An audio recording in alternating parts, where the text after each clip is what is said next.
Ang Philippine National Police nakatutok dyan sa holiday season rush matapos naman ang mga naging kilos protesta nitong nakaraang linggo ayon yan sa hanay ng pambansang pulisya. Alamin natin ang mga update mula kay Bombo Bea Pinisa. Nakatutok na ngayon ang Philippine National Police sa pagpapanatili ng seguridad at kaligtasan ng publiko para naman sa inaasahang holiday season rush matapos ang mga ikinasang kilos protesta nitong mga dagdaang linggo.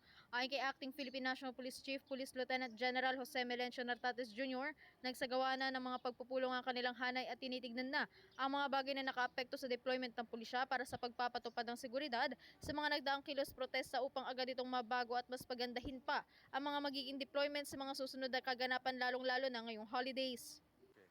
Of course, sa ating paghahandaan, unang-una is what happened yesterday and the rest of the protest rally or the same activities in the recent or in the past.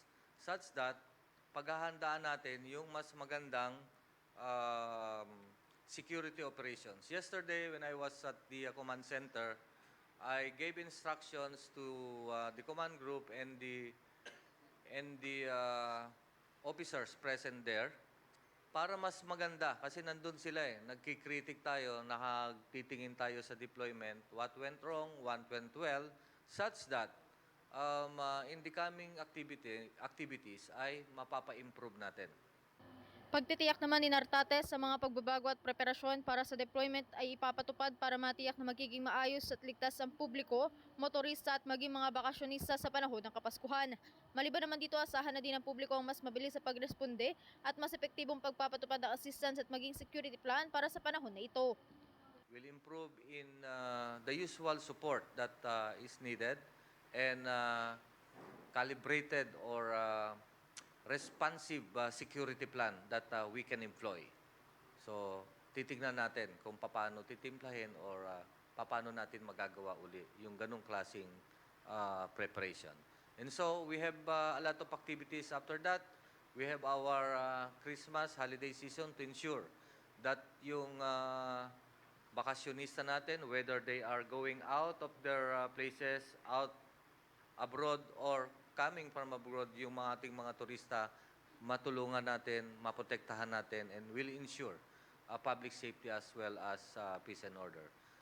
Samantala, patuloy naman ang ginagawang assessment ng pambansang pulisya para sa mas maayos na latag ng seguridad ngayong Disyembre, habang patuloy din ang kanilang pagkakasa ng mga normal operations para naman sa pagpapanatili ng kaayusan at kaligtasan sa loob ng mga komunidad.